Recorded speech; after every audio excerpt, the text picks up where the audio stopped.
everyone. Welcome back to the Bookwyrms Podcast. We are Kaylee and Emily, two girls who love to dive into all things fantasy and fantasy books. So grab your current read, kick back, and enjoy today's adventure.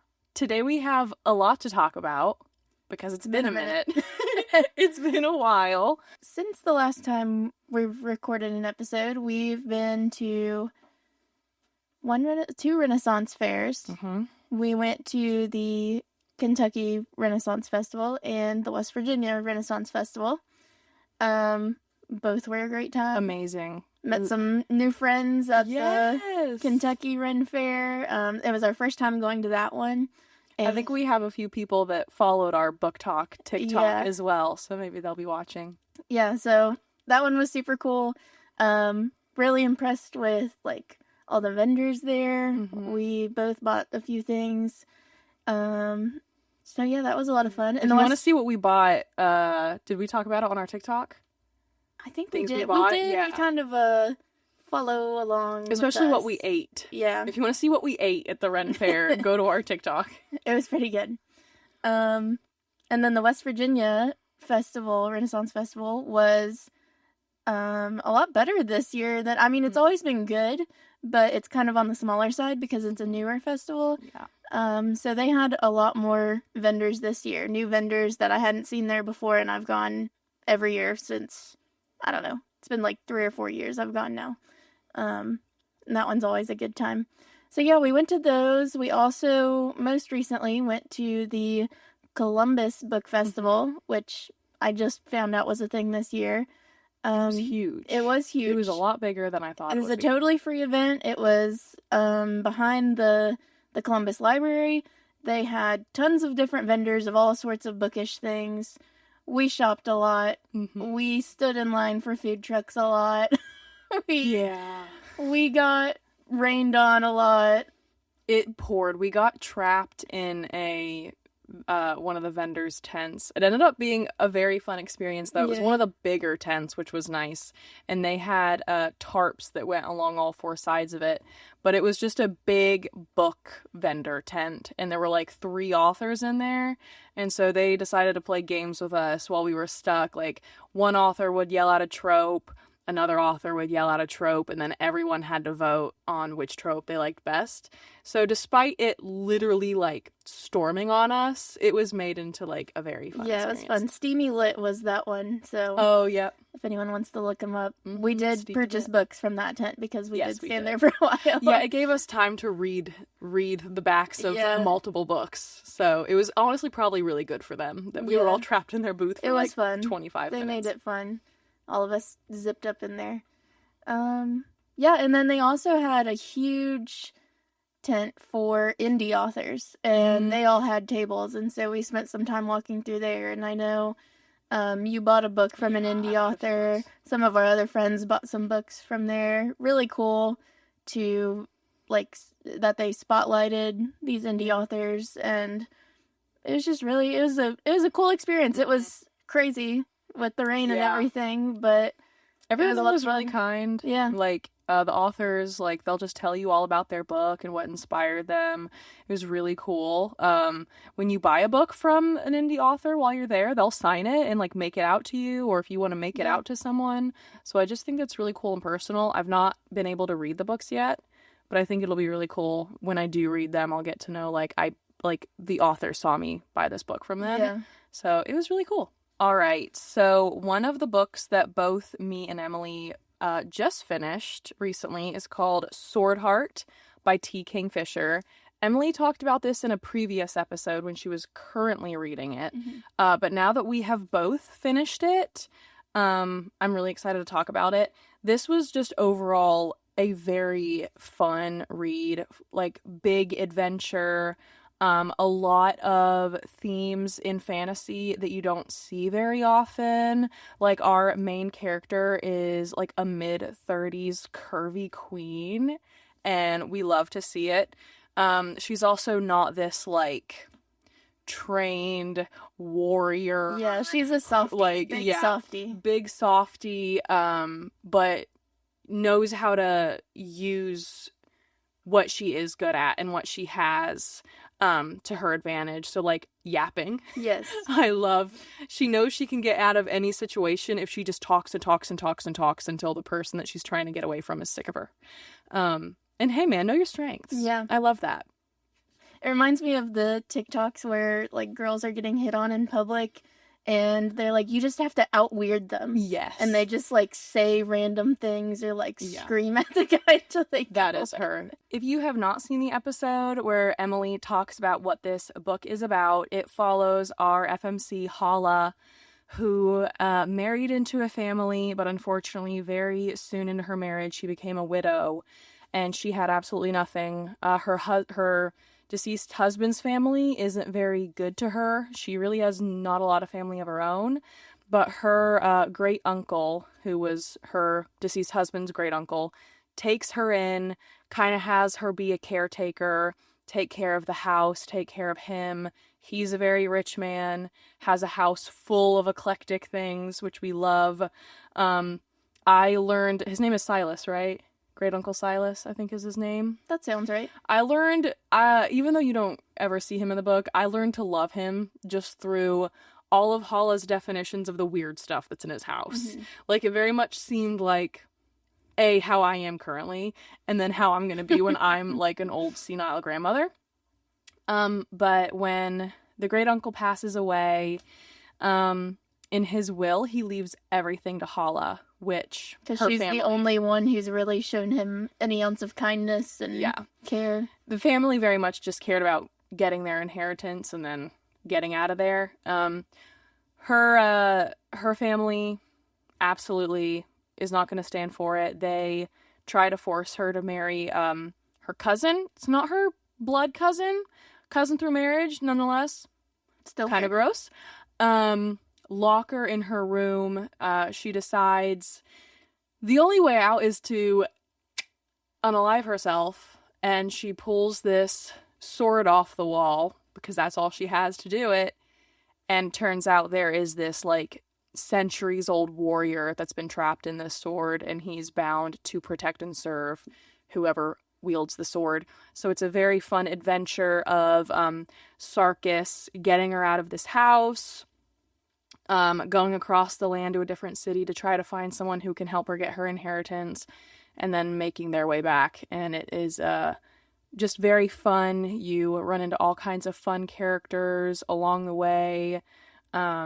Just a great adventure. Yeah, it's very story. Like, kind of, they make it very lighthearted, even though it's like a very stressful sort of event that's going on around them. But it's really humorous. Like, the characters are really funny, and just how their personalities are, not because they're necessarily, like, trying to be funny or are funny characters, just... Yeah, and they don't try. It's not, like, forced. Yeah, it's a really odd group of individuals who are trying to help her, and it's hilarious, and a very kind of lighthearted book to read. Yeah. I definitely recommend it, especially if you're just kind of in, like, a book slump. You don't want to get into anything too serious. Don't want to get in a big series. Sword Heart. Plus, it's really pretty. For all of our audio listeners, you should go look it up. It is an absolutely gorgeous book. You shouldn't judge a book by its cover, but I do. That's kind of why I bought the book, actually. I knew nothing about it, and I saw it, and I was like, that's coming home with me because I think it's pretty. And it's so pretty. Sounds like something I would enjoy, and I did. So, sometimes judging a book by its cover works. We all do it. Speaking of books I bought based on the cover, I bought this one at the same time as that one because I liked how it looked. It's called The God of the Woods. It's by Liz Moore, and it is not a fantasy book. It's actually kind of I guess mystery would be its genre. It's set mainly in the 70s. It revolves around this camp that is out in the, is it Adirondacks? Yeah. Adirondacks. And this very wealthy family owns this camp, owns this property, and they have a son who 1 year goes missing when he's like 8 years old. Never find him. Never find him. So they have another kid, a daughter, later on. And guess what? This daughter also goes missing at this camp. Oh, quit sending kids to the camp. Yeah, like 13, 14 years later.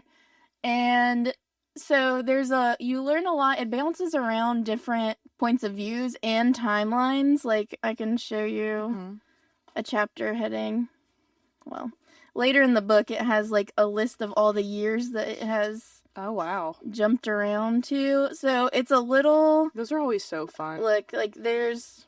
Oh, wow. Like all these 1950s, different. 1961, 70. Oh, my gosh. Yeah, and then it even goes to after the girl goes missing, day 1, day 2, day 3 of them trying to figure out what happens to her. So you get the points of views of the mom, the girl who goes missing, her friend, a camp counselor, I don't remember. I think you get one of the other camp counselors, an investigator on the case, all kinds of people. That's and fun. Yeah, you learn, it gives like a lot of backstory of who they are. Like, it's pretty interesting. I found the ending kind of anticlimactic. Oh, man. Which is disappointing Mm-hmm. because I was like locked in. Like, I like listening to true crime stuff. Oh, like, yeah. I really like the psychological aspect of all these things, like why people do what they do, and like trying to read people and figure out who's hiding what. And it's got a lot of that leading up to the end. Mm-hmm. And then the ending, like, I won't spoil it, you do find out what happens to both the kids. And it's just kind of like, oh, okay, I guess. Like, oh, all right. Thanks for nothing. Like, that's how it feels at the end, because there's not much, I don't know, there's just not much of a, like, oh yeah, justice for these people. Right, or like a twist. Yeah. And a twist? Not a really shocking one. Oh, like, you man. follow a lot of different, like, as it gets towards the end, you're like, ooh, this is getting good, because there's a lot of different theories on what happened to the kids, like, both in the past and, like, the boy and the girl. And so you get different leads, like, oh, grandpa was kind of suspicious. Oh, so-and-so is, like, gonna inherit this money from this family. And now that they don't have a son, you know, this person's gonna inherit it. Yeah. Or, you know, there's just a lot of different... And also, there's, like, this serial killer who's on the loose when both children go missing. He's just a side character. Yeah, it's really weird. Like, he just kind of, like, happens to be there. And, like... So he was, like, actively killing in the area when the boy goes missing. So they're like, oh, maybe it was him, but they never really find out because they didn't find his body.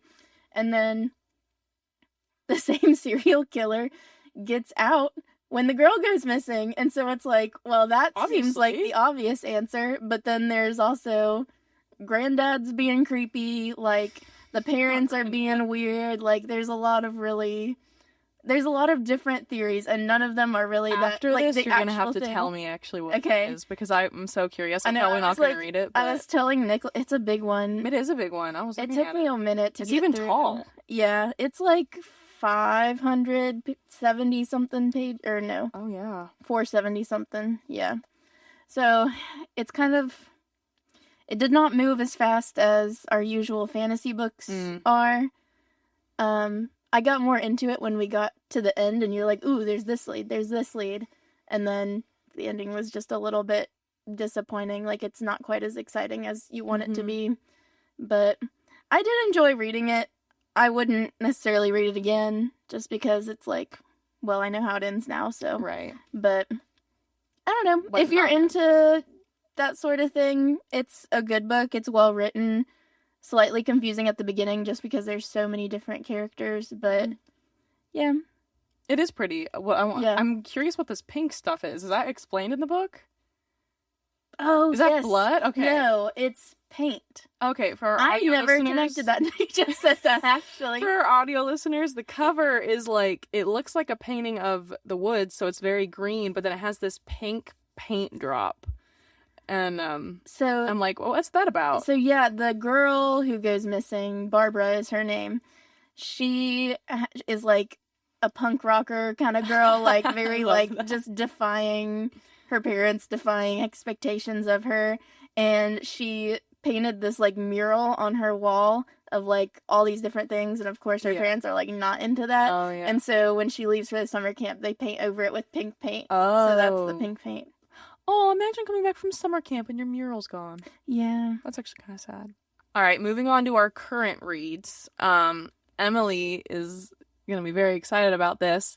I think I talked about this in our last episode. Emily is forcing me against my will. Not really, because I'm really enjoying it. It's her assigned reading. My assigned reading is to read the Hunger Games trilogy and then the prequels, because every person who I tell, even like people that would not consider themselves to be readers, are shocked when I tell them I've not read it, because even they have read it. Well, and I think it's surprising. I was talking to somebody the other day about you hadn't read them. Yeah. And I was like, well, I think it's because you got into reading a little bit later, like kind of high school, college time, right? Mm-hmm. And you read mostly romance. Yes. Whereas most book nerds, I feel like, start young in like middle school, elementary school. I read the dystopian books are big. Oh, yeah. See, it was like right at the dystopian era that I really wasn't into reading. I was into reading before that, but it was like Percy Jackson, anything by Rick Riordan, I think is the author's name. I loved the Kane Chronicles. And then the only dystopian thing I got into around that time was The Maze Runner.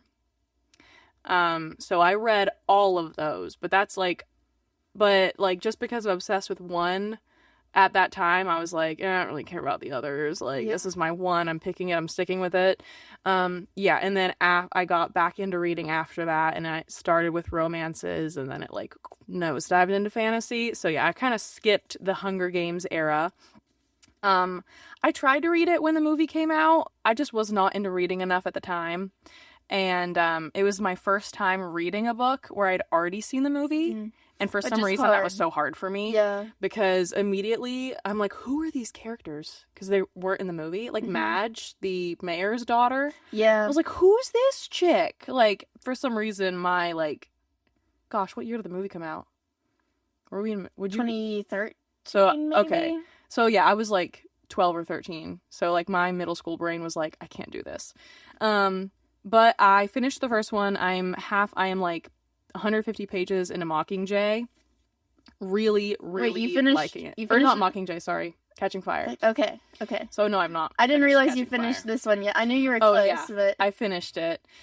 My main thoughts, you had told me that it was a lot different from the movies. I feel like generally the whole, even the prequel movie, did a really good job of staying, like, they made some minor changes, but they stayed really true to, like, the themes and the overall storyline. But those little things that you get in the book are so meaningful. That also just make the book a million times more messed up. I was talking to my sister about it because she's read the books, and she's like, I think they just tried to really make sure they could keep it a PG-13 rating. Yeah, which I almost want, like, no, the give me the X rated, everything. The, like, crazy, oh my gosh. like, our version of the gore and murder, because that's what is so impactful about the book. Especially, it's just one of the best things about the book is that you can actually hear, the main character's inner monologue about everything that's going on. I mean, in the movies, an actor and actress can like try and convey that, but obviously it's just not going to be as emotional than the book. Like, just hearing Katniss and then having to remind myself that Katniss is only 16 because Jennifer Lawrence in the first movie does not look 16 in my opinion at all. But you had told me, I texted you the other day, this is probably going to have some spoilers for the book. If you haven't seen it by now, that's on you. Yeah, it's been a long time. But spoilers for the book and for the movie. The mutants at the end. I told you it was gonna... I was with my sister at her apartment. I was reading it out loud to her because she just moved into an apartment and she's painting. And so I was like, well, let me come over. I'll read my book out loud to you to give you something to, like, listen to. And she's, like I said, she's already read them. And I was, like, realizing before it was actually said, but as Katniss is like describing how she could only describe one of them as having blonde hair and how she kept describing the colors of the eyes, I was like, these are the tributes. Yeah.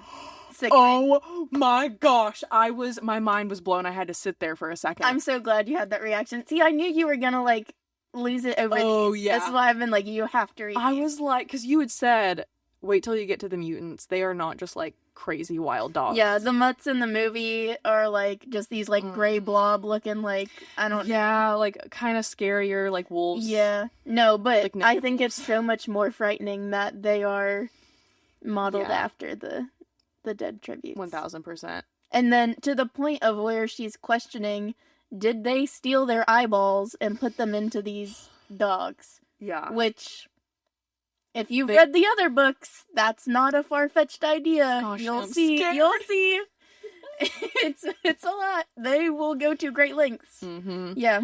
That was, I'm sure I had a few other reactions like that, but that is, like, the one that comes to the top of my head Talk because to it was the me craziest. Briefly about Rue and the scene of her dying and you being emotional. Oh, over see, that. so I didn't think I was gonna cry, but I'm also such a crybaby, and at this point in my life, I cry over everything, and so, big spoiler if you really haven't seen it, I knew that Rue was gonna die.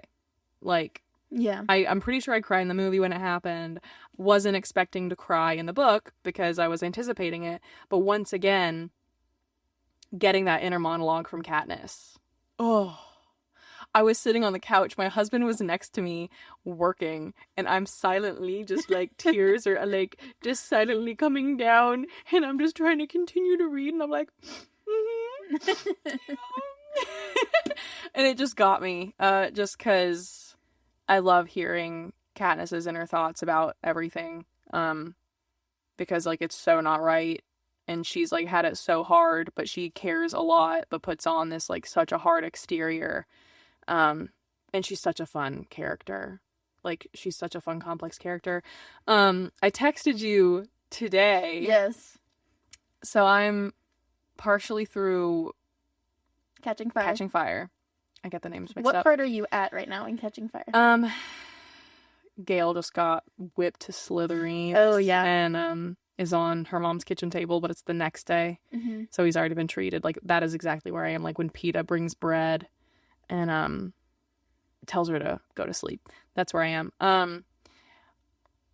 I was always Team PETA in the movies, and obviously I know who she ends up with. And I'm not saying I'm not Team PETA, but Gale's really like, Gale's really doing it for me, especially just like, oh, like it's literally like right, it's the whole scenario of him getting whipped. Mm-hmm.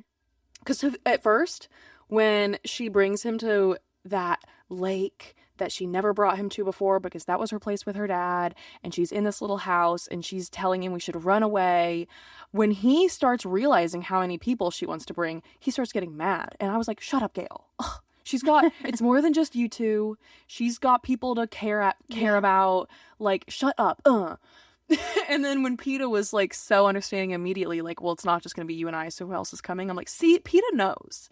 But the whole situation of him being whipped and her just sitting there taking care of him and recounting all the memories she has with him, how it's always just been them since she was like 12, and how they've always just relied on each other, that just like did something to my soul, kind of, because I was like, oh, normally, I don't know. Normally, I'm not, like, the one to be like, yeah, go for the guy that you've known your whole life, like, because that's the safe option. I am the one who's like, go for the guy. We've talked about this. I love the friends to lovers thing. Yes, I'm like, you know each other. You've been there through stuff. Like, you watch out for each other.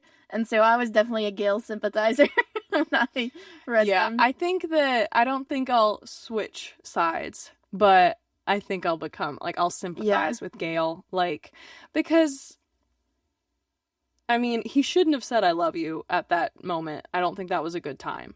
But, I mean, it's kind of like, well, of course he does. Yeah. And of course it was like, well, it was always just us. And it's just what it was. There was no really point or rhyme or reason to, like, make a declaration before all this, like, because it was always just us, and that's what it was. But I'm kind of liking Gale. Book Gale, I can kind of give my heart to a little bit more than Gale. Yeah, I wouldn't say now that I'm Team Gale at all. Like, I do think it's good that she ended up with PETA. I don't think it could have been anyone else, especially, like, with how things evolved towards the end.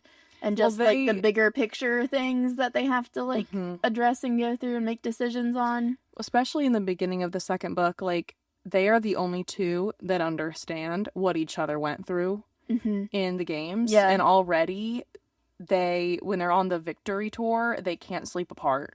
And it's not, like, frisky at all. It's literally just like a safety trauma thing. Survival trauma. We are both severely messed up, and you're the only person who's going to understand if I wake up screaming 4 times in the middle of the night. But I love that. Are you in the middle of a current book that you want to talk about? I started Cruel Prince, but I'm only like... Sorry, I didn't know you were reading it. I didn't know you were reading it. I started The Cruel Prince just the other night. I'm like only like 20-something pages into it. It's really, like, I know you had told me kind of the beginning synopsis of it, and it's definitely going to be, like, different than some of the other stuff I've read. It's different than almost every fantasy book I've ever read. Like, and I can't... So I'm trying to, like, keep that in mind of, like... I'm still trying to, like, feel the vibes of it right now. Yeah, I kind of had to when I first started reading it, too. Because I was, like... Because it just starts very modern, our world. And then you're like, what? Yeah. But then the fantasy world that they go in is, like... It's the most fantasy. Yeah, you're really thrown into it. Like, oh, you disrespected me? I'm gonna rip off your wings. And, like, just on the spot, like, oh, how did we... Cardi! And then I'm, like, thinking, how have they survived this long? Yeah, where it's like, don't eat the food, don't dance. Yes. And then you just have people being murdered, like, at a party. Yeah, and that world is literally, like... Yeah, I'm like, you wouldn't have survived by now. Like... No, like, it's literally just because of who their dad is. Which, screw that guy. Like, what the heck? Oh, just continue to read it. Oh, no. I hate that man. I didn't know you were reading it. I'm so excited. Yeah. I'm looking at myself. So I'm, like, still, every once in a while, I'll read a few more pages of Assassin's Blade. Oh, yeah. And so I'm working through that, but also, I think that whole series just feels very daunting to me. So I'm, like, reading other things along with it, because I just can't commit to finishing the whole series right now. I want to reread Throne of Glass. I want to reread A Court of Thorns and Roses now that we know there's whenever you reread it, I'll read it for the first time. Okay. I'm down for that. Because I've not finished the last book. I stopped like a million years ago and just have not finished it. So I can start it whenever. But we should. Maybe after the Hunger Games. Ooh, okay. That would be a good, like, switch it. Stay tuned. Yeah. We'll, ACOTAR, first time, second time. Yeah. So, I also recently listened to The Night and the Moth by Rachel Gillig, I think is how I think I've seen that. Yeah, it's gotten pretty popular on Book Talk recently.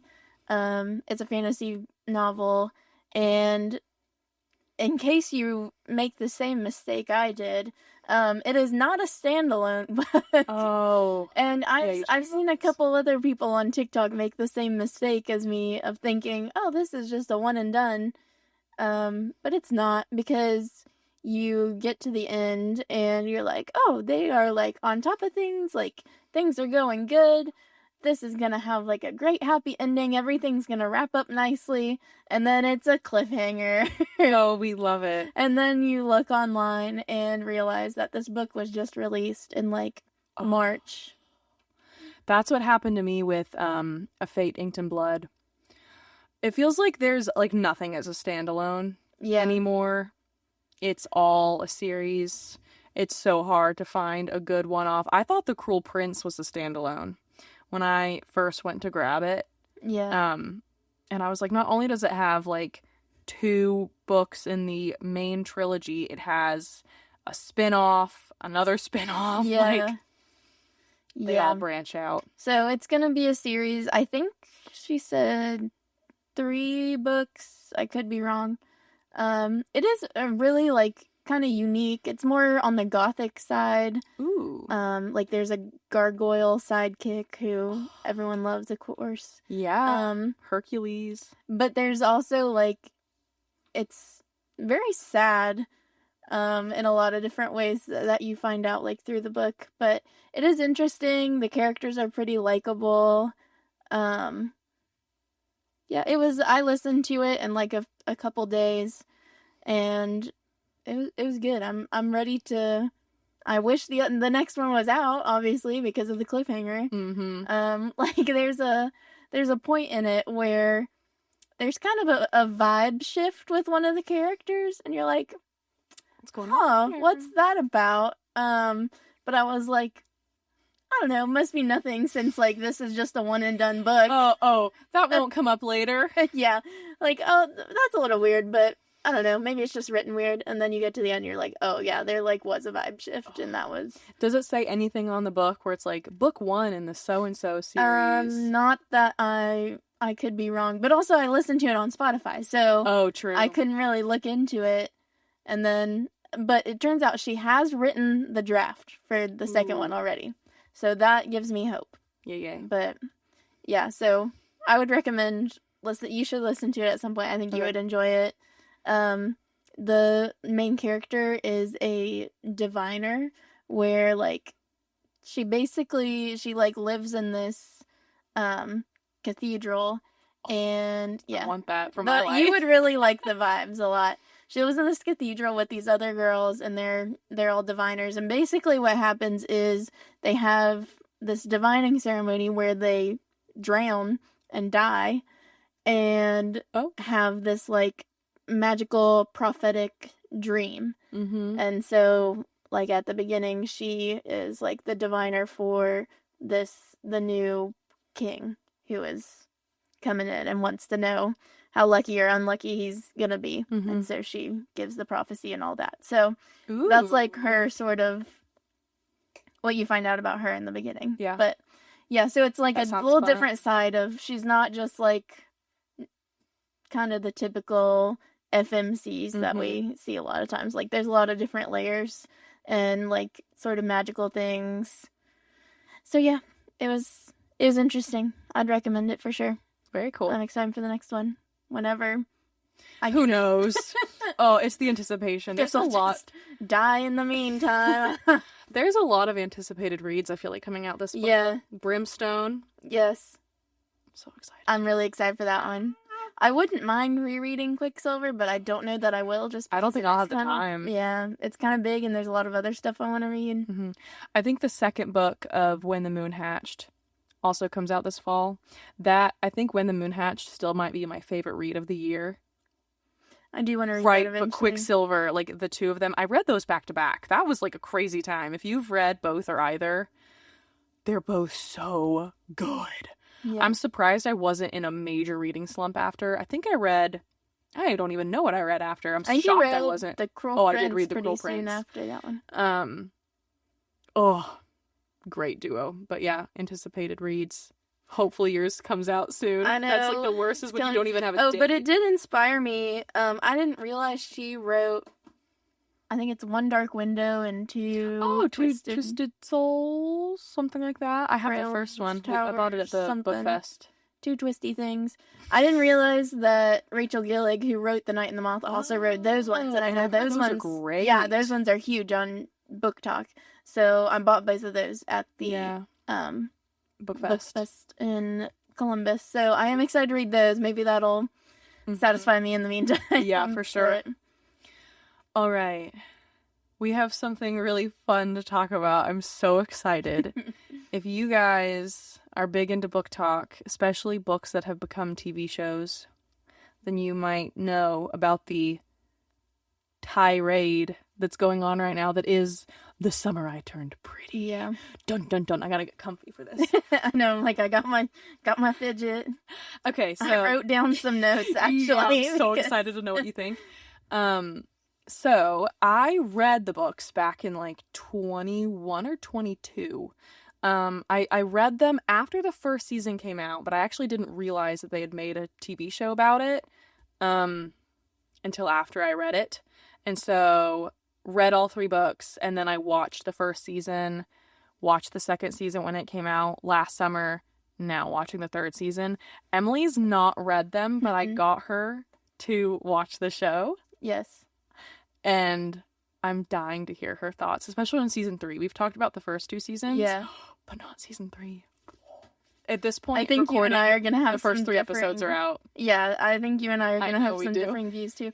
And I've also seen like a lot of people on TikTok say when you're watching the show, you're not really getting the like inner monologue of Belly and a lot of the thoughts that she has about like Conrad.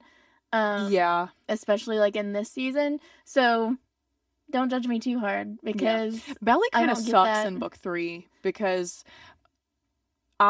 there's one that I was reminded of in a TikTok. I'll tell it to you after I hear your thoughts, but it reminded me that Belly kind of sucks. like feel how you will about the brothers. Belly, like their mom just died. And I feel like at the end of season 1, she tells Conrad, like, I don't want to take advantage of you. That was like the only time she's ever been empathetic. And then she like stopped caring. Oh no. But what are your thoughts? Okay, so my first thing I wrote down was I hate their dad. Yeah. Their dad can go kick rocks with open-toed shoes. Why? Because he's mean. Like whenever... Oh wait, which dad? The boy's dad. Oh, okay. I thought you meant Belly's dad. Oh no, Adam sucks. Yeah. Adam sucks. No, he's awful. And like the way he talks to them, especially Jeremiah. Yeah. Like the scene where they're in the car, that's brutal. Oh, like wow. Comparing him. There's like, gonna be spoilers for season 3. We're just gonna like it's gonna be really hard to skip. So there's spoilers for season 3, and I'm not gonna give any spoilers from the book that haven't happened yet. Okay. So they're in the car, and he's just like, Jeremiah tells him, hey, I made a mistake when I switched my major. Like, I missed these core classes, and now I'm going to have to spend another semester, which is 100% something that happens all the time in real life. Yeah. Like, college, you have to fight for your life to get your crap done on time.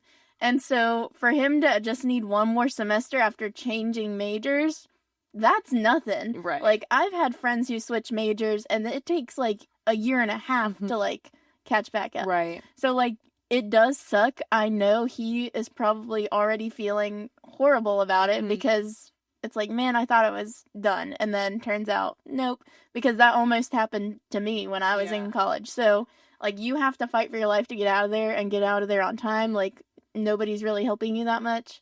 And so that's a totally normal thing to be going through. Yes, it does suck that it costs more money, but it's life. Like, things happen. There's nothing he can do about it now. And his dad didn't need to be such a wiener about it. His dad... See, okay, I will agree. His dad really, really sucks. And this is one of those scenes where it's really hard for me to separate that this isn't the book. Because, I mean, Jeremiah touches on it a little bit in the show. Because he even says, like, I'm sorry I wanted to have some fun at college. In the show, he's not... It doesn't seem like he's partying as much. In the book, he would tell people that he majored in beerology. He was such, like... That's crazy. It was 1,000% his fault because he was not being responsible. But also, he didn't, like, fail classes, though. He just, like, messed up and didn't pay enough attention to... Right, to know what he needed to do. See, so I get it. It's so hard for me to separate book Jeremiah to show Jeremiah. Because book Jeremiah, totally his fault. In the show... not much of his fault. Yeah, like it is his fault that he didn't, like Steven even says, like, he has to do another semester because he forgot to read an email. Yeah.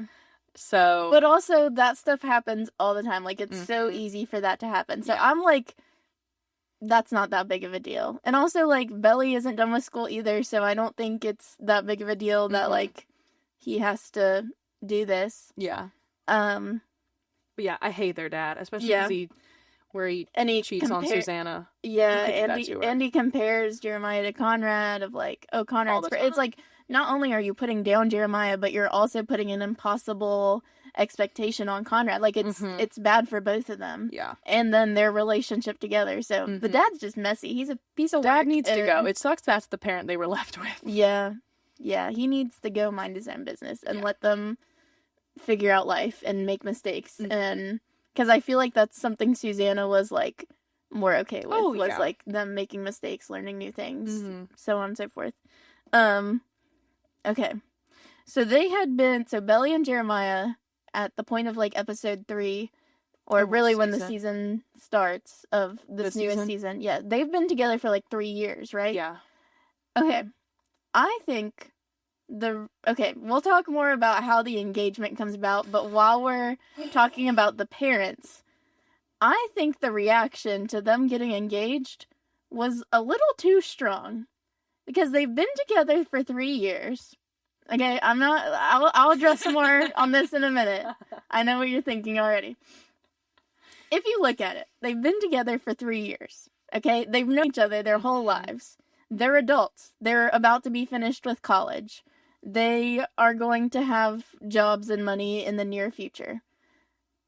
So them being engaged, to me, is not all that crazy. Like, they are so, like, everyone's response is like, what are you thinking? Like, you're way too young. Like, you don't have your crap together. And it's like, they're like, yeah, they're not done with college yet, and they probably should wait until they're done and, like, have something more set. But it's not like they just met each other. Like, they've been together for 3 years, you know, and so it shouldn't be that surprising that they're engaged. Yeah, I think that, I'm sure the big shocker was that it's, not only are we engaged, but we're getting married this August. That I could see is like, okay, it's one thing to be engaged, but why are we rushing into, like... Because she's also still supposed to go to Paris. Yeah, I would say more because of logistically, like, why are we rushing this? But I don't think it's that surprising to be like, oh, we're gonna get married. I think her mom, because I think her mom probably had the strongest reaction. I would assume it's because, like, she's divorced. She probably already has. And she's like, why not just move in together? Like, yeah, it's giving commitment issues for sure. Like, yeah, I mean, I obviously think it's stupid I think it's stupid that they're engaged, and I know, as the viewer, more factors than even their family do, that I'm like, you really shouldn't be engaged for a long time. Yeah, so I think, okay, so just looking at, like, timeline, logistics, engagement itself, general facts, I don't think it's that surprising that they would be engaged at this point. What I think the timing was really poor. The timing was really poor. It was bad.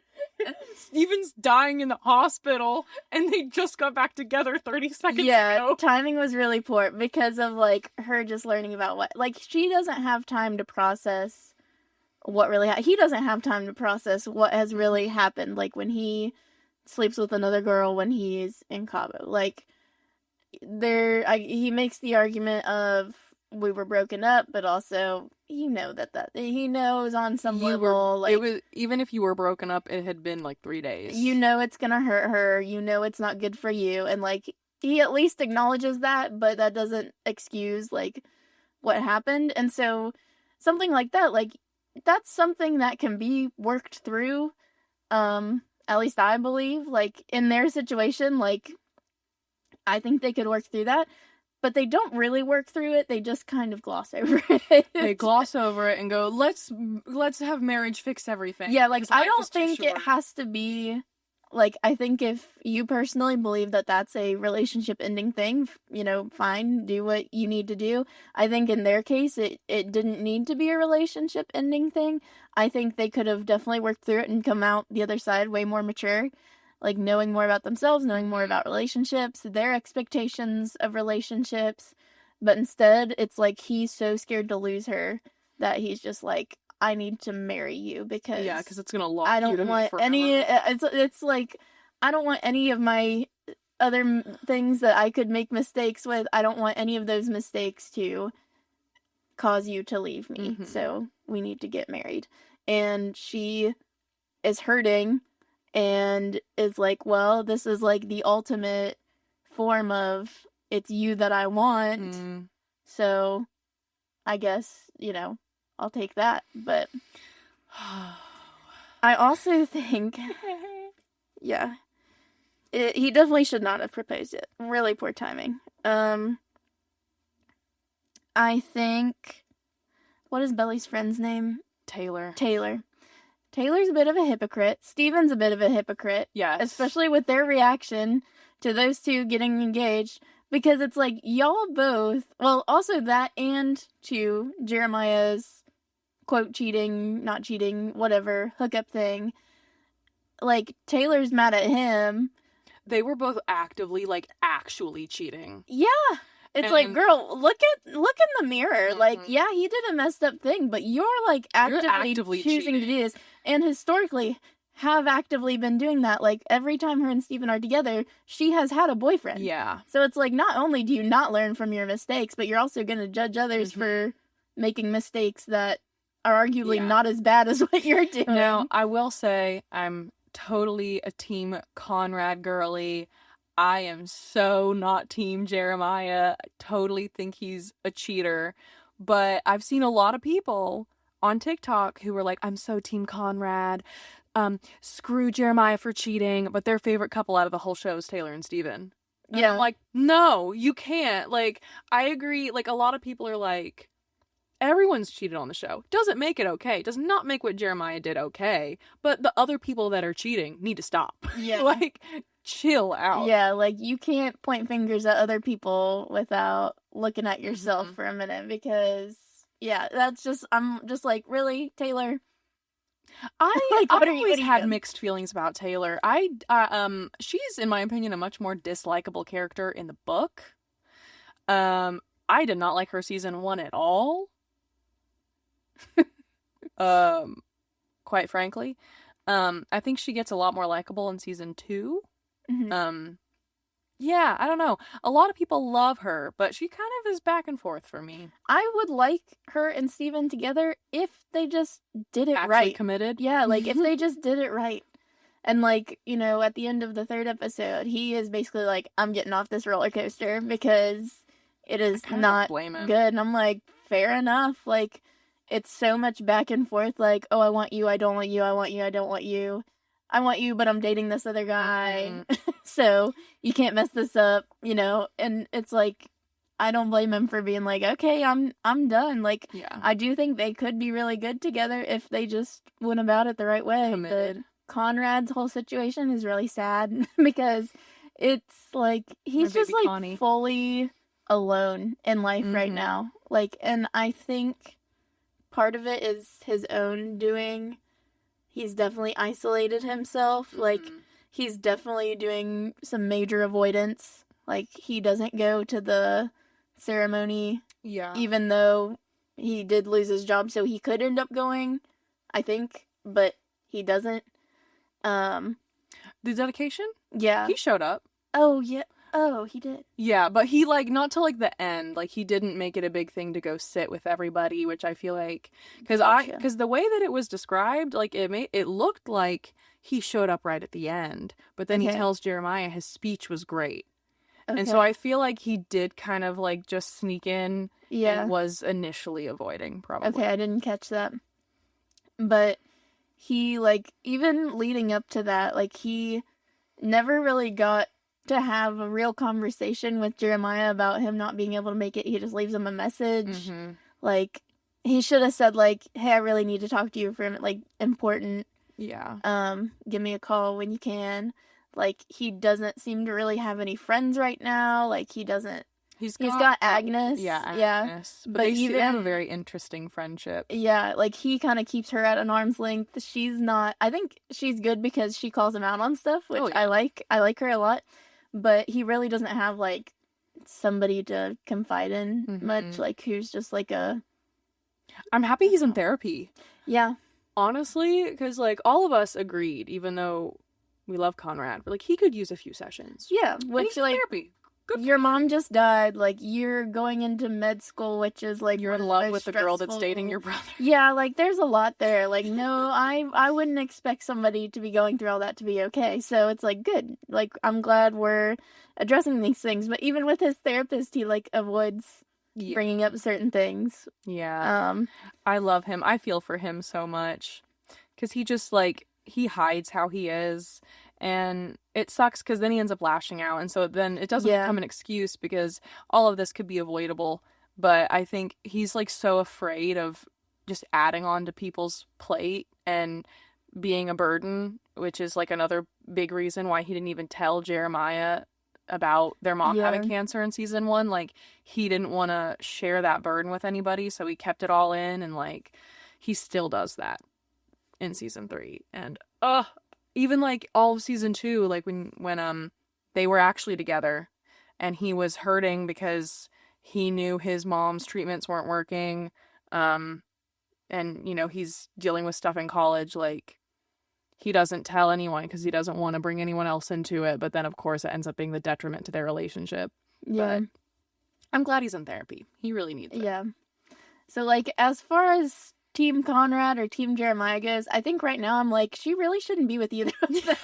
She needs to work on herself. Like, they all need to work on themselves. Like, everyone should just be single or find somebody else. Go out of the circle. Find a different pool of people. Like, the family tree is...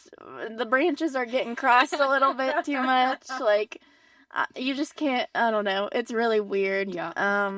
Like, I am a fan. I was sort of in favor of Jeremiah because he was a little bit more, like, vulnerable and open with his feelings. And, like, I think he truly, at least from, like, the show, I don't know how it is in the books, it seemed like he had more interest in Billy first before Conrad did, which... Is it different in the books? I don't necessarily... I think you do kind of find that out later in the book. Jeremiah kind of didn't start really noticing her and liking her until she shows up, like, the first season. And, like, I mean, it's called The Summer I Turned Pretty because that's, like, the summer she showed up and, like, she didn't have her braces anymore. She didn't have her glasses anymore. And you kind of find out that, like... Because in all the flashbacks, Conrad's always the one that's, like, nice to her. It's because he's always had, like, that little spot in his heart for her.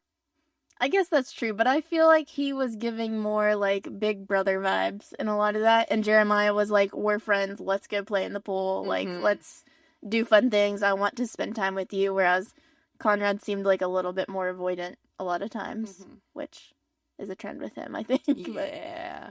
So, I don't know. I like Jeremiah. I think... He's just making some really poor decisions and rushing into things a lot. Mm-hmm. I think they could have a healthy relationship if they really work through things and not just like... See, it's so hard for me, which I know you love a friends to lovers. Yeah. It's hard for me to look at them and not just see friends that feels like something's being kind of forced, I guess is how I see it.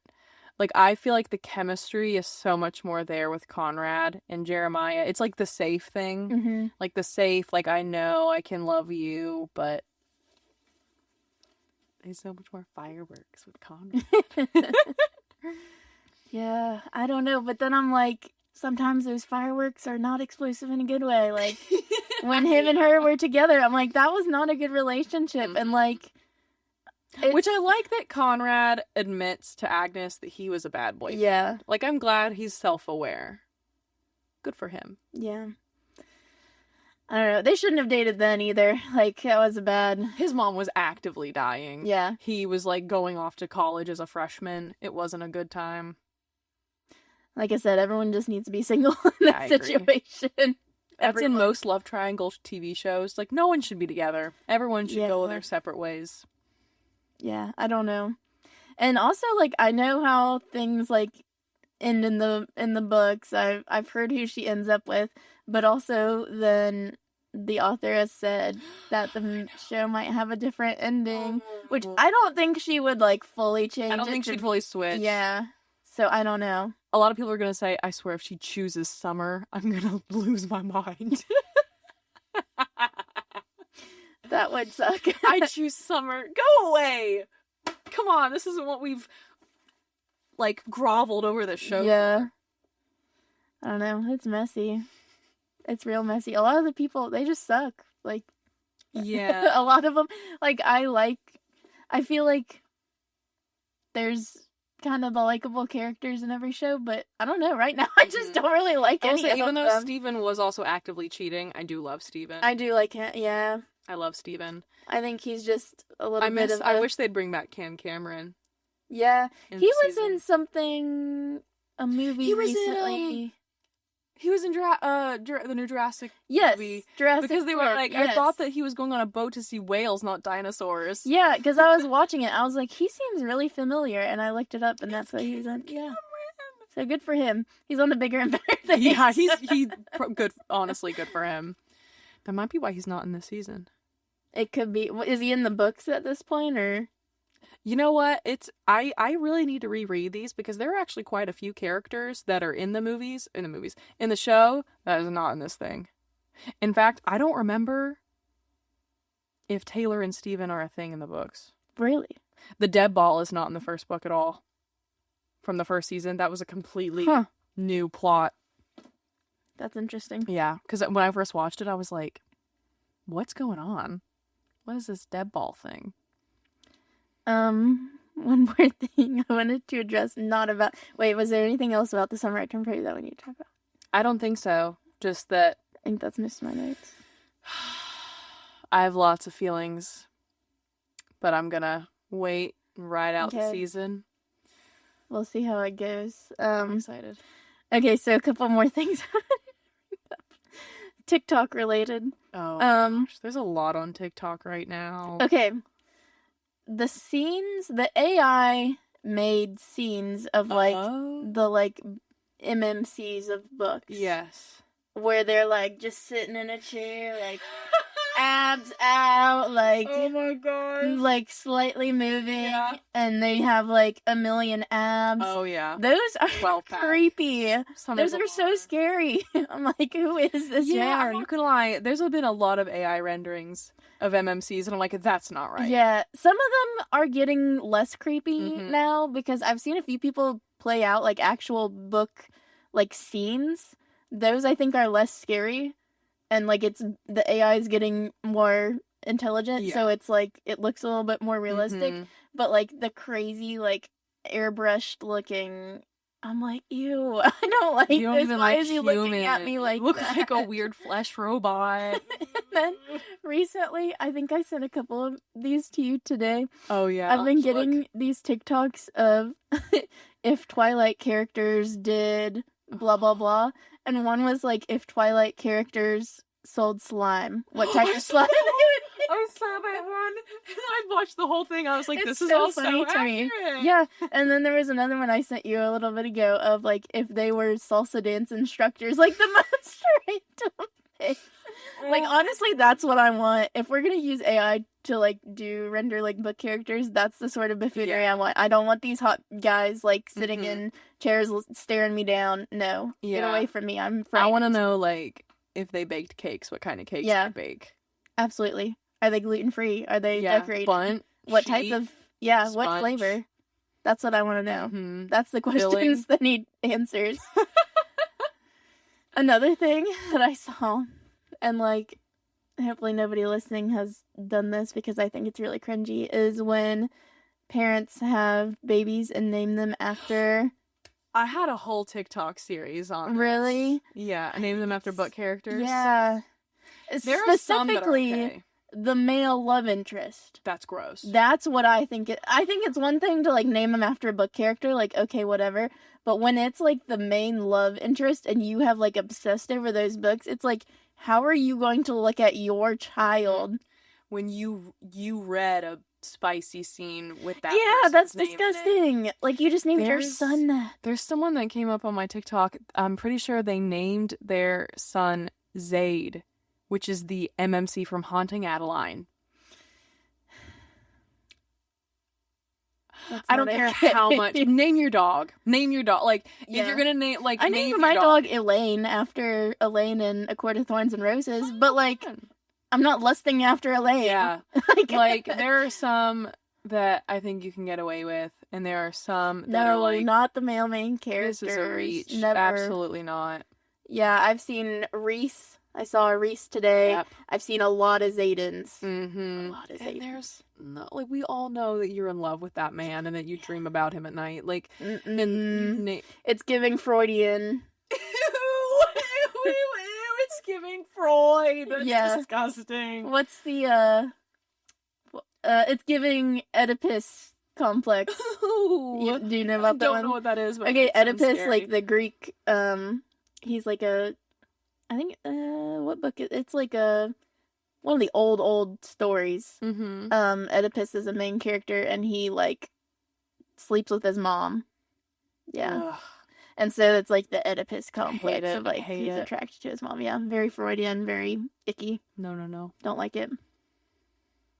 That's all I have to say Yeah, about that. so please really think about what you're going to name your children, because if they ask you, what was I named after? And you tell them, they might want to read that book. Yeah. And then you're like, And then if you my tell them mom you named shouldn't, me after this? you're still going to have to explain to them. Gross. I like your hot takes, though. Thank you. I agree. I wholeheartedly agree. Mm-mm-mm. Yeah, I want to see more about which book characters, which kind of slime they'd make. Yeah. If you don't know what we're talking about, search on TikTok, like Twilight characters making slime. Yeah. It's so good. It's so good. I love it. And it's like, I highly And like, agree it's with not it. even really like good AI. It's not. Like the way they move. It's so clearly like cartoonish. It's really bad. Also, follow us on TikTok because we have videos of like our adventures, and also one of our friends we're showing her the Twilight Saga for the first time It's ever, so good. and the reactions are amazing. She's great. We love you, Mallory. Yeah. So we watched Twilight and New Moon. We're hopefully gonna finish the rest this weekend. Mm-hmm. And It's a canon event in someone's life. Getting to watch someone watch it for the first time. and to not know, like, she kind of knows a few general things about it, but not a lot of the yeah. story. So I'm excited for her to, Mm-hmm. as we get more into it, for her to find things out. Yeah, for But sure. it's been a blast so far. So you can see some of her reactions Mm-hmm. on TikTok. Yeah, follow our socials, see all the other fun stuff we do, see us on our little Ren Fair adventures Yep. and book festival adventures that we told you all about earlier in this episode. And follow us here so you can watch us talk more about books. We talked about reading ACOTAR here soon. She's reading the Cruel Prince series. I'm reading the Hunger Games series. So we're going to have a lot to talk about later. So yeah, give us a follow, and we hope you enjoyed this episode. And we'll see you all in the next one. Bye!